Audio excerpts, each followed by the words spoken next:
Greetings to you once again, our beloved viewers. Once again, we meet again in yet another edition of the program Asakhe Online, a program that explores issues that are happening within our communities with regards to development, that is human rights, education, agriculture, mining, and other developmentally related issues. Once again, today your presenter is Bakitsanan Dube, and with me here, the co-director of YIELD, one of the organizations that is doing amazing things in communities, helping those communities. Welcome, Nompilo Nkomo. Thank you. Yes, you can greet our beloved viewers and introduce yourself and tell us who you are and a brief about your organization. Okay. Hello, my name is Nompilo Nkomo. I am a co-director at YIELD Trust. YIELD is an acronym. It stands for Youth-Led Innovative Engagement with Leadership and Development.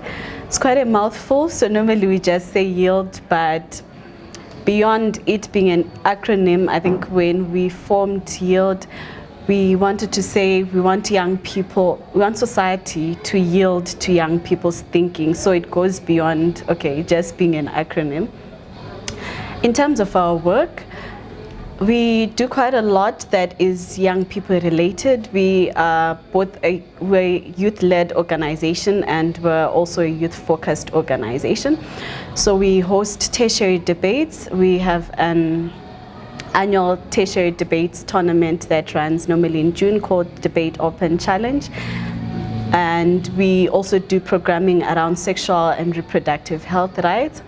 We do work around advocacy and governance, and work around corruption and illicit financial flows, but all of that with a focus on young people.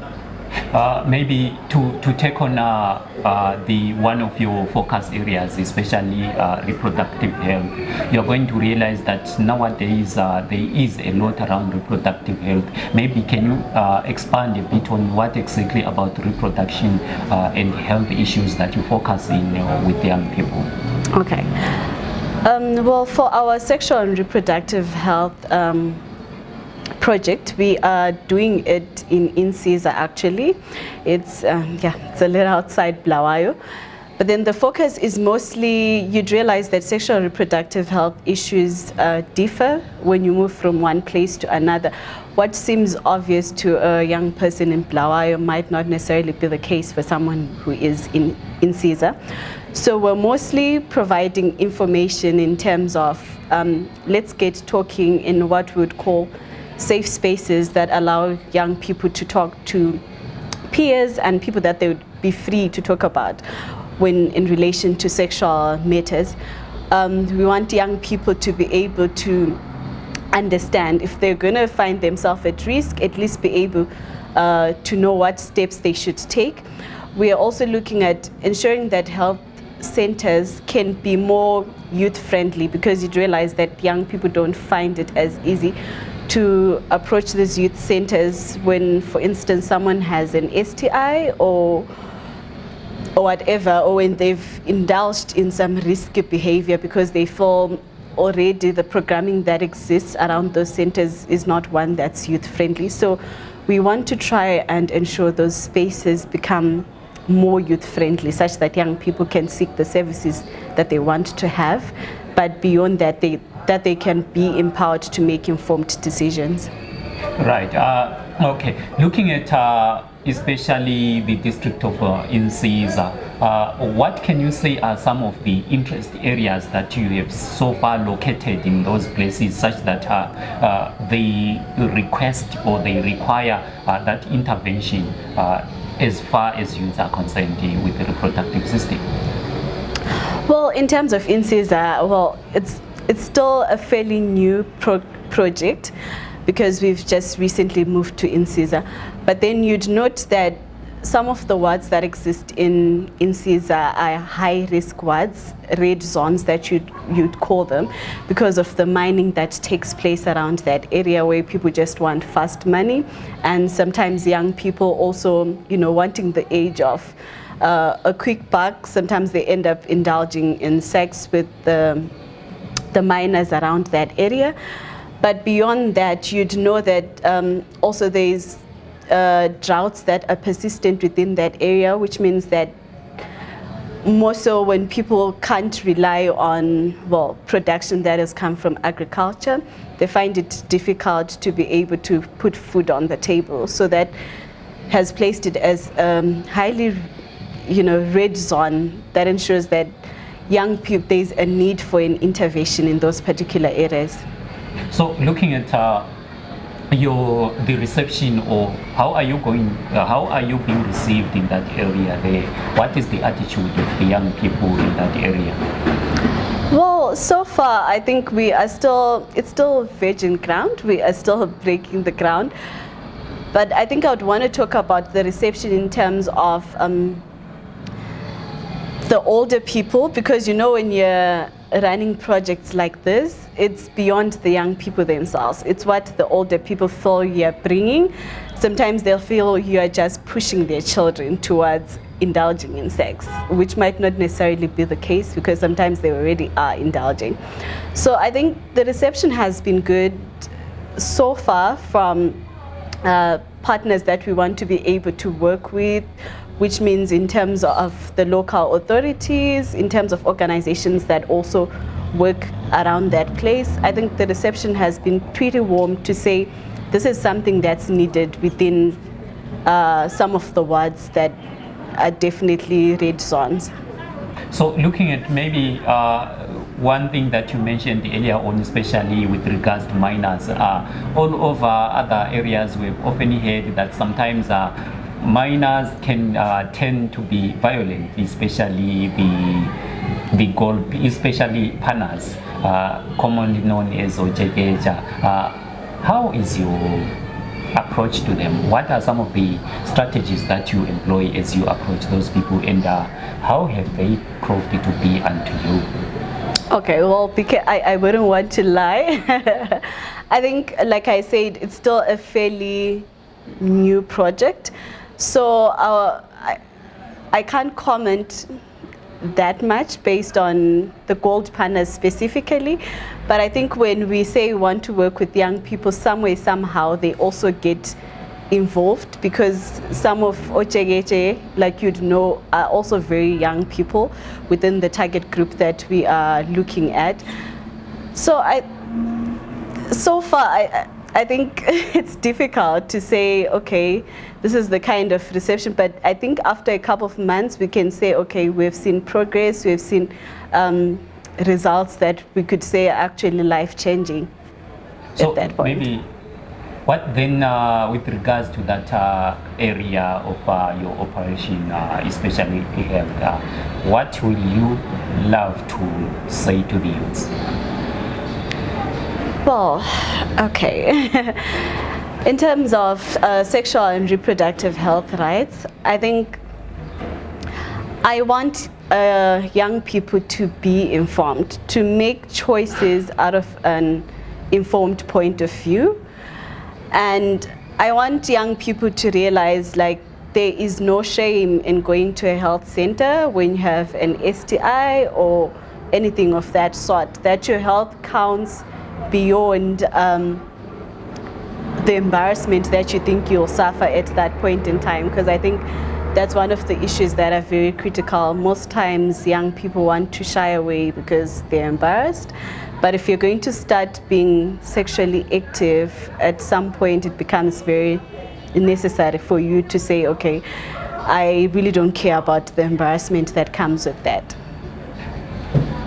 So maybe looking at another section again, especially one of your programs with regards to corruption, what can be your comment, especially looking at this situation in Zimbabwe right now? What's your comment on the level of corruption in this country currently, from what you have seen so far as you are doing your work? Okay, I think it's an open secret that the corruption levels that exist in Zimbabwe are extremely high. They're appalling, to say the least. And there is so much that we can do as young people that I think to try and address some of the things, because most times we want to say, well, there's not much that we can do, but we're not doing anything even at community level, because I feel like as much as sometimes you might not be able to do much at a national level, but what are you doing within your immediate community to ensure, okay, corruption doesn't persist? For instance, are you able to hold your council to account? Are you able to hold your own councillor? Because that's someone that lives immediately within your community. And I feel like if we can't at that stage, then we almost don't have a right to complain about corruption at national level, because we're already failing at home where we should be starting to work towards better communities. Maybe today you can take this opportunity before the viewers of this program today to explain to us some of the causes of corruption that you've seen so far as you are doing your work as an organization in communities that you've worked with. Okay. Well, I think firstly, it's a failing economy. In most cases, people want to resort to corruption because the economy fails them and they feel like, well, the only way I can make some extra money by the side is to probably accept a bribe. And it possibly means to the person that's seeking a job, the easier way for them is to pay a bribe as long as they get a job and they're able to ultimately provide for their families. But I also think sometimes it's also just a culture, because oftentimes the people that take bribes, the people that are corrupt, are people that already have the resources. So I think it's a culture that we've allowed to grow. It's a cancer that's eating away at our communities. So there is this unchallenged tolerance that exists generally of corruption. I think that's also what causes it to keep, replicating itself in many other sectors, in many other organizations. So I think those are some of the causes of corruption that maybe closely also related to that, what are some of the forms of corruption that you've seen so far that are happening in the communities that you are working with? Okay, the forms. Well, the forms of corruption would really would differ. Let's see. In my immediate community, there would definitely be fraud that exists. There is evasion of taxes that exists. What else would I mention? Yeah, and generally the bribery that exists. I think those are the ones that are closer to home in most cases. Maybe also to talk of which are some of the areas that you've worked with, especially when you look at things to do with corruption. Which are some of the communities that you have worked with so far, and what has been the situation in those communities? Okay. For our corruption project, we were looking at the whole of Bulawayo, basically young people from different sectors. We have something we call the Bulawayo Youth Integrity Networks. It's young people that are drawn from different sectors such as media, academia, civic society, and even business. The idea is to try and say, if we can garner up quite a large number of young people that care about corruption, it means we have the possibility of having a better future, because it means the next manager or the next media person or the next editor of a certain media house might feel inclined to not be as corrupt or to care about not publishing fake news. So that's mostly what our project has been about, but we've also done law and policy reform challenges where we want to challenge young people from tertiary institutions to start writing policy briefs, policy papers on methods that they feel can actually help in the implementation of programs that that actually stop corruption and illicit financial flows. Maybe looking at who are some of the stakeholders that you think are involved, especially when you are trying to fight corruption apart from the youth? Which are some of the stakeholders that you often want to involve in your projects? Well, often we want to engage duty bearers. We want to have people such as your councillors, your members of parliament. But beyond that, we've We want to work with commissions such as Zimbabwe Anti-Corruption Commission. Well, I'm glad they finally have an office in Bulawayo, and we've done a bit of work with them. We want to work with people like the police themselves, like their anti-corruption units, and generally different ministries, because this is something that's eating away at so many levels within our society. So looking at maybe what you've seen so far, with regards to corruption, what is the message that you seek to leave to all the stakeholders involved together with the viewers of this program today? I think the important message would be, I want each and every one of us to realize that when we keep on being corrupt, we are eating away at our children and our children's future, and that no matter how much we want to cry about the economy, but as long as some way, somehow, we are still a corrupt nation, we're still a corrupt state, there's barely much that we can do to actually see the kind of improvement that we want. So I think it begins with me and you. It might be really difficult sometimes, but we need to start making the conscious decision to say, I'm that one person that will not be accepting a bribe, or at least where I'm concerned in my sector, I'm going to ensure that we are not a corrupt people. So you also talked about one of your lines of operation is conducting debates in order to encourage young minds. So far, what can you say about the performance of the young people in those debates with regards to the future that is there? What do you think? I think the future is very promising. Well, I'm a debater myself. Well, I used to debate actively, but now I don't, obviously. But I think it speaks to how I think our next breed of leaders ought to come from there, because when we do debates, it's not about I believe in a certain stance or whatever. You can be asked to debate on a side that you absolutely don't believe in. So what it does is it opens up your mind to the possibility that there is always an alternative way of thinking, right? Because so many times, sometimes we already have these staunch beliefs concerning certain things that happen within our communities, and we're not willing to be as open-minded. So what it means is you're able to critically think, to critically analyze issues, and be able to say there's always something away from what I've always believed in or what I was taught growing up. So I think that's the most exciting thing for me that's coming from the debates that we host and the young people that we get to interact with within these debate circles. Yeah, so I realize that as you do this a huge task in an attempt to develop especially young people in different communities, there are sometimes challenges that you come across. So what are some of those challenges that you've come across as an organization while you are doing your work?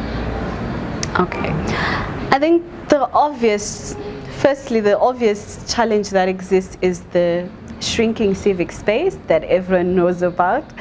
It's not easy to be a non-governmental organization in Zimbabwe necessarily, because the first assumption is always that you are anti-government in some way. You're anti-state, which is not true, because I think we envision the same things that government envisions to have. We just come in to try and fill in some of the gaps that might exist.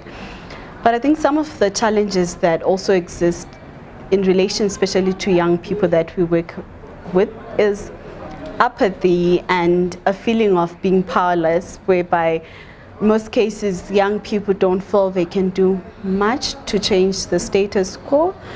And yeah, so we've been trying to also change that, to make them see that by not participating at all, they actually, that narrative becomes true, to say that there's nothing that they can do to change their communities.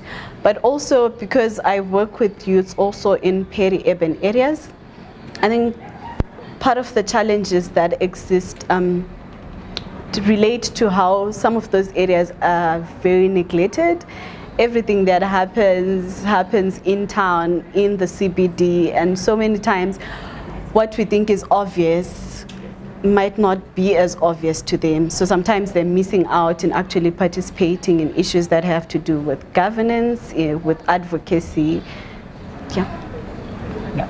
So what are some of the success stories so far that you've realized that you wish to share with the viewers of this program, in order that you encourage them, the youth and all those stakeholders that are out there, to join ELD in its programs?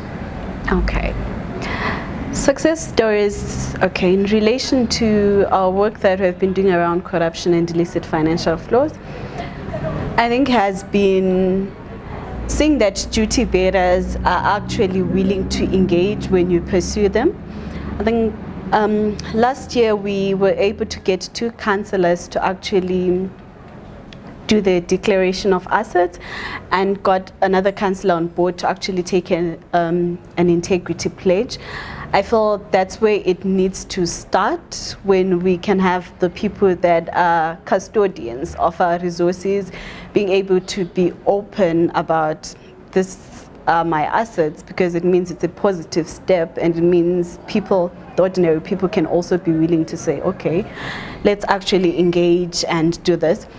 But also, I think I've seen a renewed interest in issues to do with governance, particularly in areas like the peri-urban areas of Phumula, which is where we've also been working, Mazwi Village, Methodist Village, St. Peter's, Robert Sinyoka.